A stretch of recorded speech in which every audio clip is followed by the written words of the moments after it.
Last bowl game we're going to talk about today, the Las Vegas Bowl, USC playing against Texas A&M. Two teams that I think, one team certainly didn't meet expectations, even though Vegas odds would tell you that they were maybe going to win 6 or 7 games. In USC, yeah, the program is Lincoln Riley's in a lot of trouble. All right, I didn't know that we were going to be saying this at this time this year, but he's in a lot of trouble. You're looking at Texas A&M team, on the other hand, expectations were recalibrated, right? Like midway through the season, you're 7-1. Okay, you're in first place in the SEC. Your expectations as a fan, okay, got recalibrated in that moment. Okay, when the reality was, this was probably an 8 or 9 win football team to begin with.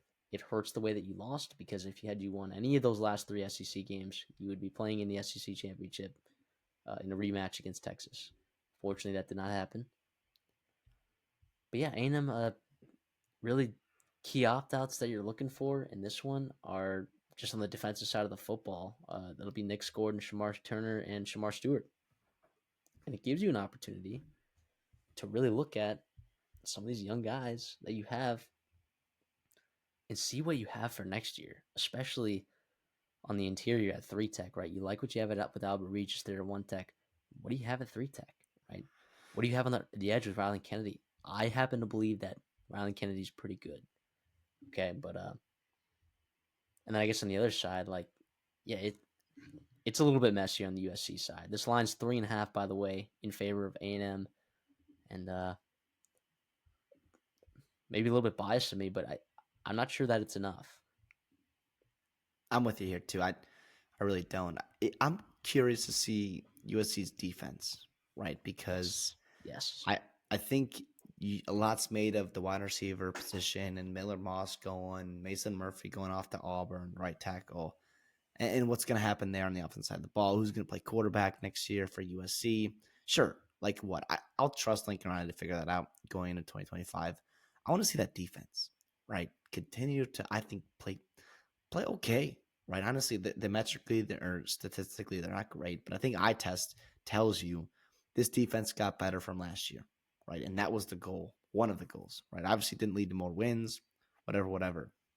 I know USC fans that probably won't make you happy, and it shouldn't. It really shouldn't. But I think it's something to build on potentially.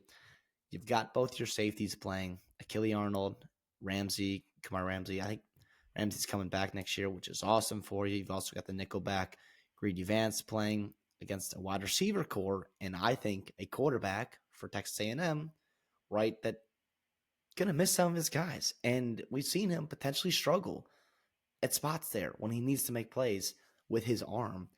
And obviously, I do think, having a nice break, having time to digest, and he's one of those young quarterbacks that this bowl break and bowl prep is going to help a lot, I think. So I expect him to come out and play well. I'm going to take A&M to win, but I want to see some growth there and some guys for USC playing well. How about a guy like Desmond Stevens, young kid there out of USC, very good athlete, um, very young kid there, inexperienced. I get that, but listen, I think he can do some good things going forward. Maybe he shines in this bowl game. It'll be very interesting. It'll be very, very interesting. You've got two programs that I think are trending in different directions, off-season wise, off-season momentum. I think A&M's got some nice momentum around them. I think USC. Now, who knows what's really going on behind the scenes there? Is it, maybe for the best? Is it maybe for the worst? Who knows exactly? But it's optically, it doesn't look great right now. A win would go a long way, I think, for USC. But also, A&M, I think they also need to win this football game. You skid it down the stretch there, right? Like, build some momentum back up. Get your fan base going rowdy again. You saw how well Marshall Reed played in that game, even in a loss against Oklahoma State last year, and how that built a lot of momentum and confidence in him to eventually take over the starting spot this year, right? Like, these bowl games matter, right? I do think a win does matter for A&M as well, though. But I'll be interested to see some young guys, some young wide receivers, some young defensive linemen, guys that have been buried on the depth chart, maybe have a chance to grow and see what they can do. What? yeah. I mean, Sorry, real quick. having your Yeah. starting offensive line is a big deal. and they're coming back for next year, right? It's the word on the street. So Oh yeah. that's a big build some momentum. Build some momentum. I do want to ask you this: who is a guy for A&M that is going to see more run in this game that you feel like you're excited to see? Where you're like, yeah, this guy, I think he's got some juice. I think he has some talent, whatever it may be. He's been buried behind somebody, or you're curious to see how his development's going and whatnot. Who can be a big contributor moving forward for A&M? It would have to be Rylan Kennedy, who I mentioned earlier, like at edge rusher. Like he was probably the most efficient pass rusher for A&M this year. Like, and that's not even an exaggeration. And he's coming in right in the third, fourth quarter with fresh legs, right? So I get that, okay. But he is long, he is fast, he is aggressive, right? Some stuff definitely learned there in the run game, but he's not a liability there, right? So seeing him, watching him play 3 downs is going to be really interesting. And then the last guy, I guess I'll talk about offense. I mean Terry Bussey, right? Who you've seen never get more than like really 30, 25, 30 offensive snaps, right? All year.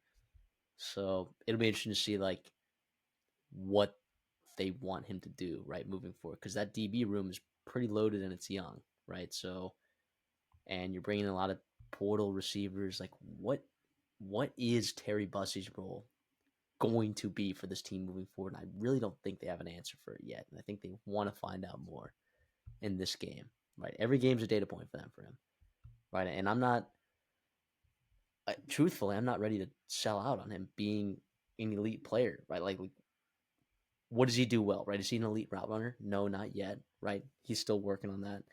Is he an elite coverage cornerback? Well, we don't know. We haven't seen him play in an SEC game or at all at corner, really. We saw him at spring practice. He looked pretty good in one-on-one drills, but that's it. That's all we've seen. What is he going to do moving forward? So I think he'll play a lot. I don't think he'll play both ways, but I think he'll play a lot on offense. Yeah, that'd be So absolutely interesting to watch here. I'll go one for USC here for our USC fans. So I'm looking for the running back. Right, Brian Jackson comes in with some opportunity. Jaquavius Marks off the NFL. Obviously, Joyner in the portal there. Is he going to Texas Tech, if I'm not mistaken? A big pickup for them after Taj Brooks and his future. But Brian Jackson's a freshman, right? Coming out of Texas, right? Played 6A ball. Pretty talented kid. I'll be interested to see here what he can do against a pretty stingy defense there for A&M. Even missing some guys there in the run game. It would be nice to see some juice there and see what you got. Obviously, you got Eli Sanders coming in, a couple of young guys I know they like in this recent recruiting cycle. But yeah, help your quarterback out, especially if you are missing Deuce Robinson and other guys there in the wide receiver room. Have a running game established to run early on and make A&M play from behind as well.